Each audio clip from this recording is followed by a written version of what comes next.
Welcome to Satsang. It's so beautiful to be together. This will be, unfortunately, our last satsang until the very first week of March. I'll mention it again at the end, but in case anybody has to go early, I wanted to make sure that everybody knows we are all getting ready to leave to go to Prayagraj for the Maha Kumbha Mela, where we'll be for January and February. You're all, of course, more than welcome to come and be there. It's a once in every 12-year, huge, world's largest gathering. They're expecting about 400 million people during the 6-week time of the Kumbh. Our camp there is in actually a very, very beautiful place. It's right on the water at the confluence of the 3 rivers, the Ganga, Yamuna, and Saraswati rivers. Very, very beautiful, right on the water, away from the main divine chaos of the Mela, so you can always go in, but we are on the other side of the water from it. Much like here in Rishikesh, we are just across Ganga from the downtown busyness, similarly in the Mela. We also this time have a brand new ashram that we've built there that's just going to be inaugurated. The Kumbh Mela camps are all temporary because the Kumbh gets erected in the dry riverbed of the Ganga, Yamuna, and Saraswati. But that area is all full of water during the rainy season, so it's a makeshift camp. But we actually now have a full, proper ashram that's right there as well, that's just on the other side of the road where the water doesn't come. So all of this is to say that you're all more than welcome to add Prayagraj to your travel itinerary. We'd be super happy to welcome you there. But this will be our last gathering. We'll come back to satsang probably on the 2nd of March. It could be the 1st, but either the 1st or the 2nd of March. But we'll get it up on social media. They'll put notices in, all of the reception areas here the week before that, letting you know. So it makes satsang tonight even sweeter. So we begin, as we always do, with one of our questions from our online global audience, and then any question that any of you have, feel free to come up and share.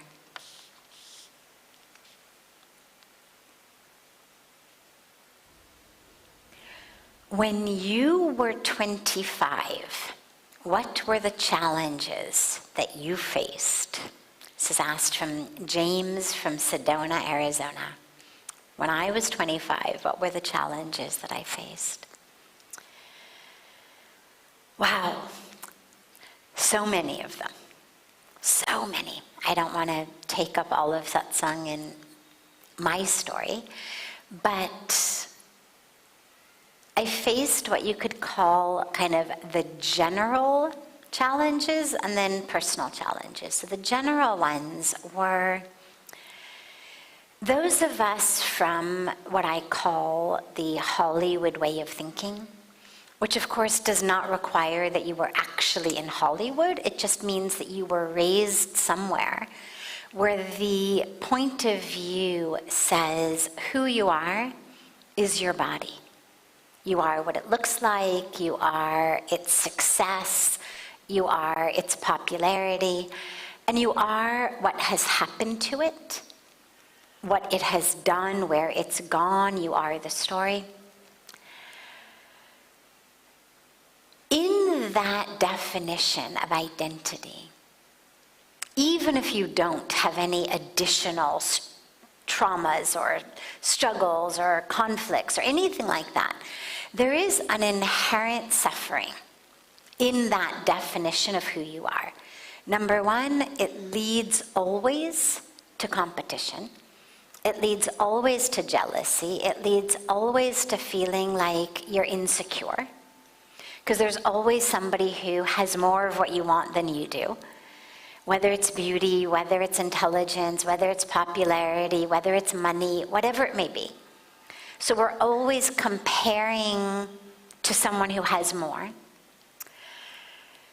But what it also does is it gives us a lie, really, to base our lives on. And the lie is more equals happiness.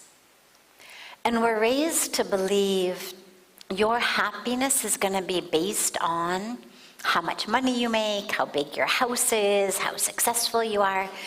And so one of the main challenges that I faced, which I think is really common, not quite universal, but almost, is this awareness of, oh my God, I have everything and still I'm not happy. And so it's bigger than just the general unhappiness, because there's a bit of, especially when you're, teenager, early 20s, when you're young, there's a bit of, well, then what does it mean? Well, then what can I trust? If we've been told this is what brings happiness, and we have it. I mean, I grew up amidst a lot of privilege, a lot of opportunity, a lot of wealth, a lot of external success. And I didn't really know anyone who was actually deeply happy. Everybody was unhappy, pretty much, in their own way. Or their happiness was so shallow that it was obvious even to me when I was young. And so it leads, I think, to an unhappiness that so many of us have, which is just this common, well, if money doesn't buy happiness, then where does happiness come from, and why is nobody telling me that? And so I had some of that. Okay, I've, gotten my degree, I've gotten my straight A's, I've done this, I've done that, I've vacationed here, I've, worn this and bought that, and yet, still not happy. But the other challenges that I faced were personal. And they included abuse, they included abandonment, they included trauma, they included addiction, they included an eating disorder. They included a whole bunch of personal struggles. We all have personal struggles, they just are slightly different varieties. And that's what my variety of personal struggle was made of. But the bottom line of that was, I moved through the world feeling like there was something inherently wrong with me.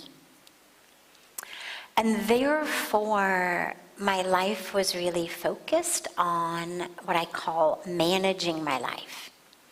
Meaning, it seemed like the goal was just to get yourself under control enough that you kind of became worthy of occupying your place here on planet Earth.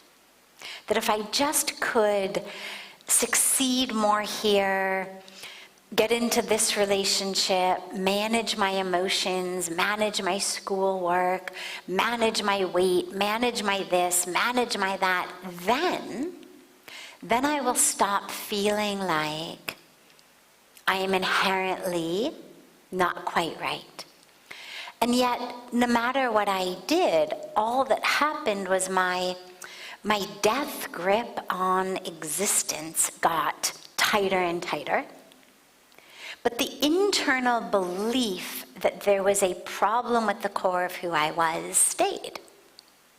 And I really thought that this was just true, and that this was, kind of true for everyone, and that we just learn to manage our lives, and some manage well, some don't manage well, and the goal was just to manage life.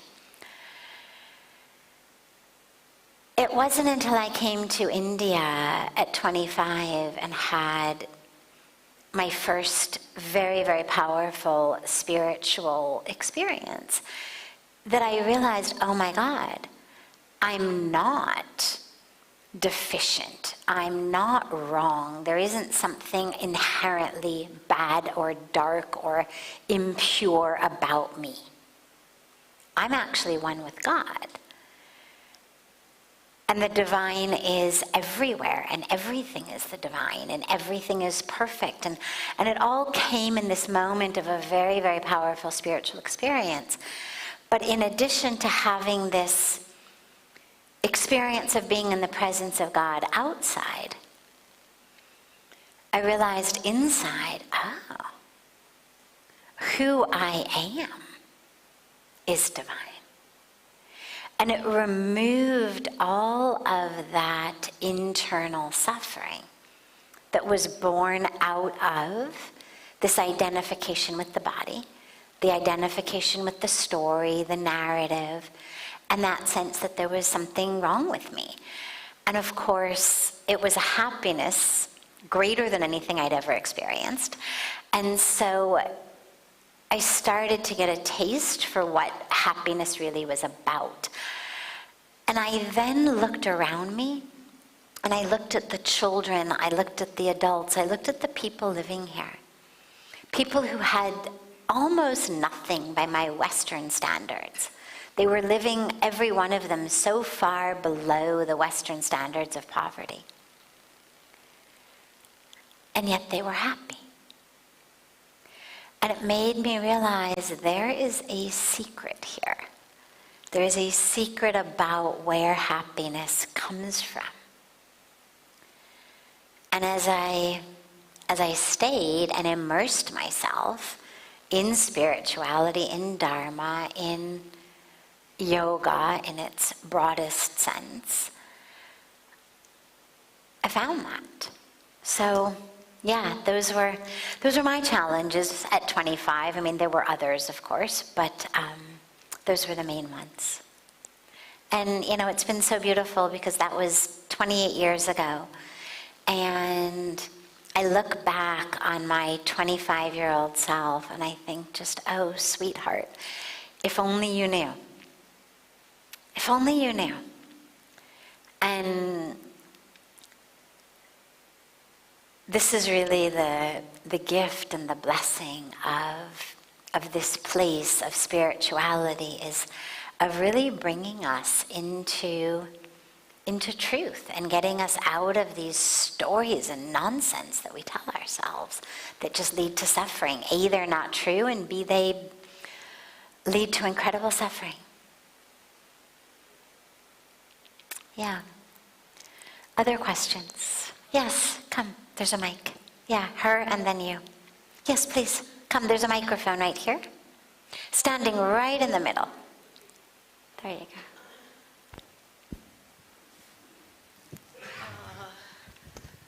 So it was lovely listening to you. And my question to you is that the self-realization happened all by yourself, or did you need a guru, a helpmate, a friend to get you to achieve your current state of peace? Great. And happiness within yourself? Great, yeah. So for me, the initial, original experience happened just by grace. I would not say on my own, because there was nothing that I had consciously done to merit that sort of an experience. It was just grace. The only thing I had done was commit myself in my life to truth and take a vow when I was coming to India that I would keep my heart open. It's all I can take credit for. The rest was just grace. However, as with anyone who's ever had a powerful spiritual experience knows, or most of us, you have that experience, and maybe it lasts minutes, maybe hours, maybe days. For me, it was weeks at its height, and then even months at a somewhat lower level, but it had a very, very, very long half-life.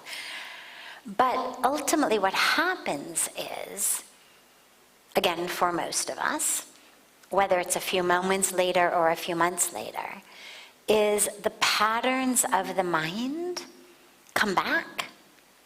Typically not in as much full force as they had been previously, because now you've seen the truth, you know what's possible. But you definitely are kind of pulled down. If you think about it as a spiritual high, there was definitely a, like, oh, where did that go? Like, could I just have that back, please? And in order to maintain that, to sustain that, you require spiritual practice. And for me, I would say you definitely require a guru. I've seen in my life, if I didn't have a guru, my ego would have just shredded me up, because the ego is so attached. It's not that it wants your downfall so much as that it really just wants its reign. And the ego has created over the course of your life a story about who you are, about what's important, about what your identity is, about how you need to survive in the universe, what's safe, what's not safe. And when you have a spiritual experience, in most cases, it pretty much wipes out everything that the ego's ever been telling you. And so the ego really tries its best to regain its control and to tell you all kinds of things and to pull you out of that. And it's really hard to resist that if you aren't under the teachings, the blessings, the guidance of a guru, because the guru can see it and say, like, what are you doing? I remember one time, I'd been here maybe, 7, 8 months, something like that. And someone had said something about me. It was like 6th grade stuff. I mean, it was so unimportant or deep on any kind of level. It really was like girls in 6th grade type of thing. Neither of us was a young girl, but nonetheless, it was that level of stuff. Someone had said something, it really hurt me. I went to Pujya Swamiji and I was in tears and said, oh, blah, blah, blah. And he looked at me and he said, you are the stupidest smart person I've ever met. He's like, you're supposed to be smart. Like, here you are with this education, you graduate from Stanford, you're getting a PhD, like you're supposed to be smart. And this is just absolute idiocy in front of me. And that wasn't the exact word he used, but that was his intention. And it was like this slap on the ego. I mean, I was so ready to just go with that rolling ball of a story. And like, poor me, and oh my God. And he didn't want to hear the story. He didn't care who it was. He didn't care what had been said. It was so not only totally irrelevant, but such a colossal waste of time and brain energy that he just stood looking at me amazed that someone who was theoretically intelligent could actually be having this sort of ego breakdown in front of him. And I don't know what I would have been like if I didn't have that. And it wasn't just once. I mean, it's a continual, I speak about the role of the guru. For me, what it has felt like is like the sculptor with a piece of clay on the pottery wheel. And in order to keep the piece of clay on the wheel, you have to keep hitting it or it's going to fall off the wheel. And so the potter spins and hits and spins and hits and spins and hits, and then ultimately takes you and throws you in an oven until you're literally burned, fired. But at the end of the day, he's turned this lump of clay into something that's actually not only quite beautiful, but also useful. And so whether it's a cup or a bowl or a vase or a pitcher, whatever, or just a beautiful piece of artwork. And that to me is what it has felt like having the guru, is you start to sort of slide off the wheel and the whack. And it's not always fun by any means. One of the ways to know that you might not necessarily have the right guru is if it's always fun, unless you happen to already be enlightened. Because dealing with the ego is not always fun. And it feels like a slap. And fortunately for us, he doesn't actually hit with his hands. His guru slapped him physically all the time. He talks about one day literally having been given 21 slaps in one day. And he was a kid. He was 8 when he went off, so not like a, macho guy. And it burns. And yet what it's doing is it's burning away falsehood. It's burning away story. It's burning away illusion. So aside from the fact that I had this very spontaneous experience by grace, I would say in general, both in terms of having experiences like that, clearing away the mind, clearing away the illusion to even have those sorts of experiences, but then definitely in order to be able to sustain something like that, and to go deeper and to integrate it. What does it mean? How do I live like that? Okay, that was ecstatic, and now what? I've seen you really need a guru. In theory, no, because in theory it's just you and God. And yet in practical life, other than the tiny handfuls of stories that we hear about, people like Paramahansa Ramakrishna or Raman Maharishi, or these very, very few who just have these spontaneous awakening experiences that last them forever, and they're enlightened and awakened and never go back and never slip, and it's nothing but light. I haven't seen anyone who's pretty much gotten anywhere deeply spiritually without the presence of a guru. Yeah. Yes, you had a question.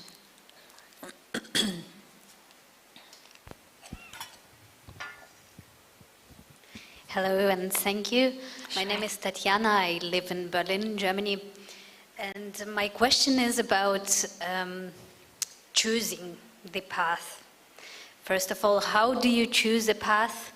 And if it's important to stick with one particular tradition and one particular lineage, or if it's maybe okay to have a bit of an eclectic approach. Beautiful. When you say path, you mean spiritual path? Mm-hmm. Great. Yes. Okay. Ultimately, all paths are taking you to the same place. The best analogy that I can think of, that I use, is you think about coming here and getting into Ganga. Okay? Now, Ganga is the giver of liberation, the Divine Mother. The goal is get in, have a dip. But even if you just stay in Rishikesh, even if you don't go anywhere else, and you go kind of from Lakshman Jula down to where we are, only a couple kilometers, and only on this side of the river even, you've got so many different types of ways to get in Ganga. You can go down our marble steps, you can hold onto the chain and have a dip. You can go down a bit of a concrete slope. You can go in off of a sandy beach. You can jump off of rocks. We can go in a boat and jump off of the boat. Doesn't matter. Point is to get in. It's not that people who go in one way are somehow getting better grace or enlightenment than people who go in a different way, or that, somehow the power dissipates or enhances based on how you get in. The point is you get in with love and devotion, and you have that experience. And so you choose a path that works. If you're like most of us, not a super duper strong swimmer, well, I would recommend against the jumping off of the rock, against the jumping out of the boat, and do something a little bit less adventurous. But the point is, get in, it doesn't matter. In the same way with spiritual paths, we all have different inclinations and characteristics and personalities. A very intensive, for example, seated meditation practice is going to work really well for some people. It's not necessarily going to work so well for other people. I know for me, when I first came, my instinct was to go straight into the philosophy of it. Like I was going to become a great Dhyan yogi, and I was going to read everything and know everything. And I actually had to stop myself because I realized that that was something, that was so easy for my ego to get its clutches around, of like, hey, look how much I've read and memorized, But also because it was something that came too easily for me. And that if that was all I was meant to do, God never would have sent me all the way to Rishikesh, because I could have learned all of that in San Francisco. There's so many brilliant, beautiful, amazing teachers of Indian, Hindu, Sanatan Dharma, Vedic, philosophy, religion, spirituality, etc. And I realized for me it was going to be a path of experience. It was going to be much more a path of bhakti yoga and karma yoga. And the Jnana Yoga only started coming many years later, when I was already really rooted in the devotion, in the action. And then slowly, I started letting myself read and learn more about that which I was picking up. I would say choose a path that works for you. Choose a path that inspires you to do it, that doesn't feel like a drag, that's not like something on a to-do list that you've got to check off, at least in the beginning.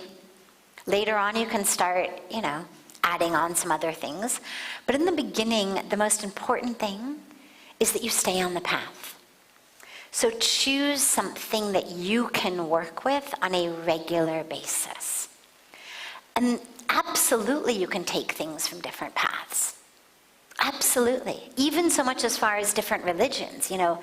Paramahansa Ramakrishna did a beautiful experiment in which, at one point in his life, having this very, very deep personal experience of being in the presence of God in the form of the Mother Goddess, he wanted to see, can I get there through Jesus Christ? Can I get there through Allah? Can I get there through practicing this religion and that religion? And he went straight into all of the different major world religions and found that he ended up at exactly the same place. So I wouldn't necessarily do that, because I think that could get very confusing. Ultimately, they do end up in the same place, and should you be an enlightened mystic like Ramakrishna, go right ahead. But if you're like the rest of us, still kind of plodding your way and struggling on the path, you might not want to overly confuse yourself unnecessarily. But if you are staying within essentially one religious tradition, taking beautiful teachings from the different religions, feel free. I mean, there's incredible, powerful teachings. I mean, you take something, for example, like the prayer of St. Francis of Assisi. Right? Like, oh Lord, make me an instrument of thy mercy. Where there is darkness, let me bring light. Where there is injury, pardon. Where there is despair, hope. I mean, like, it doesn't matter what your religion is. That's a great prayer. There's so much from different religions that we easily could take in. But I would begin small, because otherwise for most of us what happens is our intellectual brain takes over, and these things become simply things to memorize rather than something that you're living. It's easier to live something if it's more simple, if it's one thing rather than 100 things. So start simple. Start with kind of one path, unless there's something that really speaks to you from over here, at which point, sure, absolutely bring it in. But then as that becomes comfortable, absolutely open it up. Absolutely. You know, ultimately, I think the goal of our spiritual practices is to realize that we are one. And so the last place that you want to have walls and boxes is around spiritual practices. It's just, you know, think about trying to get into Ganga. If I take one step down toward the water at our God, and then I take 2 steps up toward the sand at Ramjula, and then I take another 2 steps backwards toward Gita Bhavan's Ghat, and then another step toward ours, I'm actually going to end up essentially spinning in circles and never getting closer to Ganga. So choose one path, walk it till you get in. But once you're in, yeah, then absolutely, why not? Go in up the sandy beach next time, or, you know, swim downriver, come in up there. Then suddenly the entire banks of Ganga is yours because you know the river. So then absolutely explore all of the different ways of getting in. But you don't want to confuse yourself too much in the beginning. Thank you very much. Of course. Yes.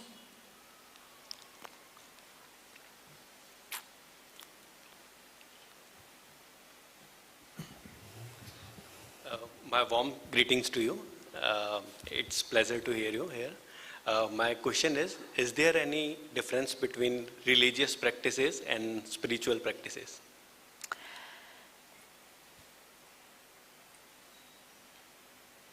Or how we can... Yeah, absolutely. So there can be a difference, rather. Religious practices should always be spiritual. If you're doing religious practices and you're not feeling a spiritual spark, you know, I wouldn't say it's a waste of time, but what I would say is try to do it in such a way that you feel that it's a spiritual practice. Our rituals are not meant just to be done as rituals. They're meant to connect us spiritually. So in an ideal situation, all of your religious practices are spiritual practices. Yes, your religion has given them, but when you're performing them, you are feeling not just like a dutiful, obedient religious person, but you're feeling deeply spiritually connected.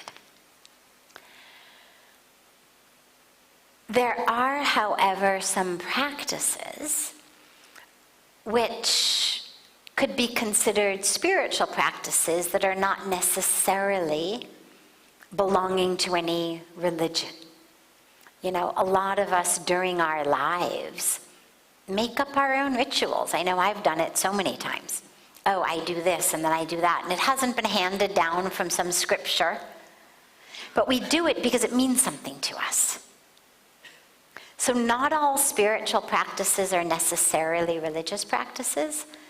But religious practices should all be spiritual.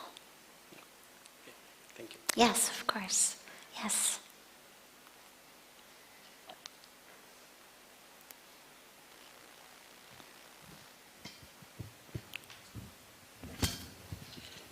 Jai Gurudev. Of course.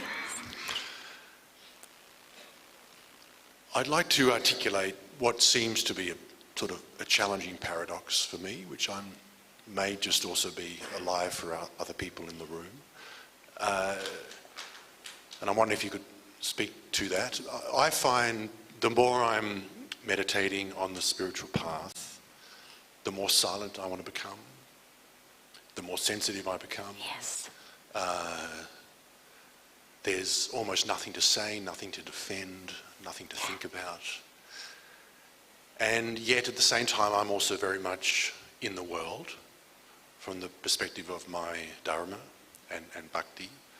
And that requires a fierceness. It requires a strength, it requires a resilience, it requires almost a lack of sensitivity in order to be effective. And I struggle with that paradox because I'm inherently sensitive anyway, and then coming and being here for a certain amount of time and doesn't require a long time, the thought of going back into the world to build what in my case is a business of purpose requires a whole lot of skills of the mind and a resilience, and not a forgetfulness of the spiritual path, but it requires skills of the mind and the intellect to once again be very much alive. And there seems to be, as a result of that, an inherent kind of schism, a disconnect between what I need to do to be effective and who I actually am. Beautiful. And I'm wondering if you could sort of speak to that, because it feels like an important one perhaps for all of us who are out in the world trying to be effective, and yet at the same time wanting to come from a place of truth. Beautiful, beautiful. So ultimately the highest goal/solution to the paradox is to carry the stillness with you into the action. So there is action on the outside and stillness on the inside. There's a beautiful line in the prayers that are chanted in this very hall every morning that says, Mukh home horam nam, ram seva hatme. And what it means is, let your lips always chant God's name, and let your hands always do God's work. You know, a lot of times people talk about, oh, we're not human doings, we're human beings, and stop being a human doing, and do less and be more. And yet, of course, all of our scriptures teach us, do your dharma. Like, whatever scripture you look at from all the different religions, the heroes or the divine incarnations are all doing. They're fighting wars, they're killing demons, they're restoring dharma, they're doing this. They're not meditating in caves in the Himalayas.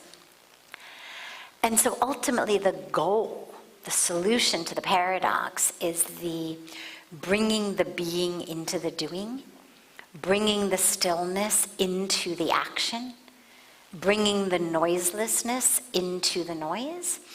You know, there's a reason that the lotus flower is considered kind of the spiritual highest symbol, and a flower that we offer on very, very special occasions, very special pujas. We will offer lotus flowers, because the lotus flower grows in the muck, but it always stays clean. And it's a teaching of to stay pure is not about get out of the muck, it's about being in the muck, but not letting the muck get in you. Now, that is the highest goal solution. And of course, it falls into the easier said than done category of life.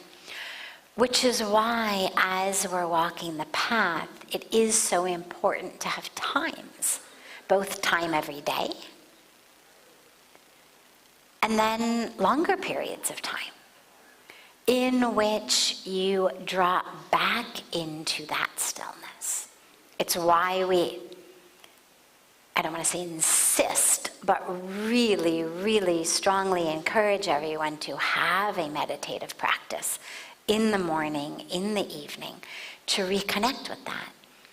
And periodically, why coming to places like this, going on retreat, going into times of silence is so important, because For most of us, the bringing the silence into noise, bringing the stillness into action is still a work in progress.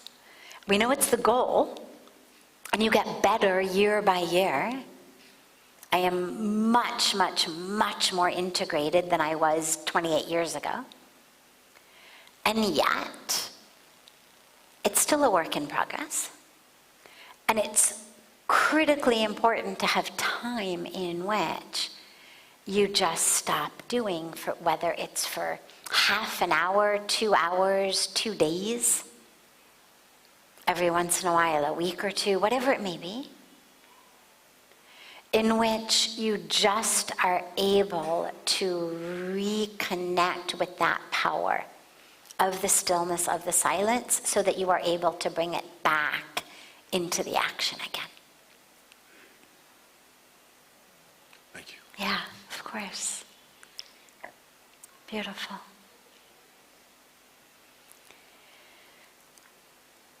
Beautiful way to conclude.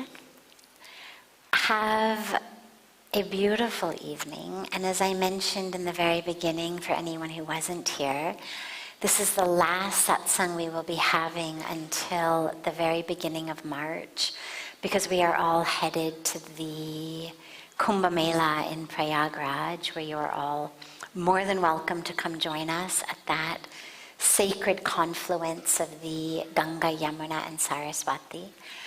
There are nearly innumerable, but certainly hundreds of satsang videos online on my YouTube. Should you really miss this coming together, I realize, of course, it is nowhere near to the same as actually being together.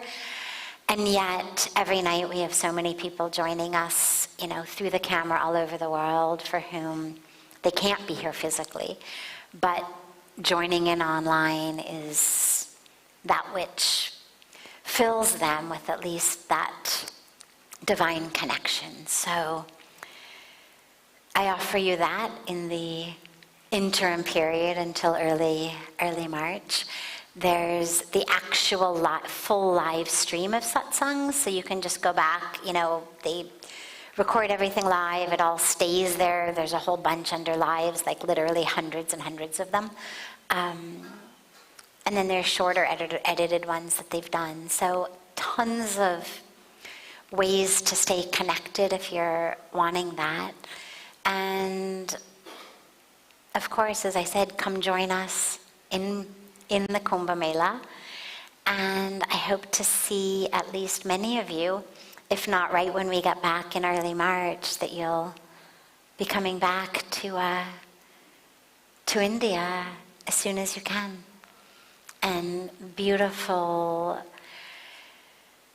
beautiful best wishes and so much love to all of you on your own sacred journeys. And so much love. You'll be in my heart very, very deeply. And we may, by the way, very likely also be streaming satsang live from the Kumbh. We'll definitely be doing satsangs there. So you may actually find that we're live from the Kumbha Mela as well. But keep tuning in inside, into yourself through your meditation practices. And I look forward to seeing you all very, very soon.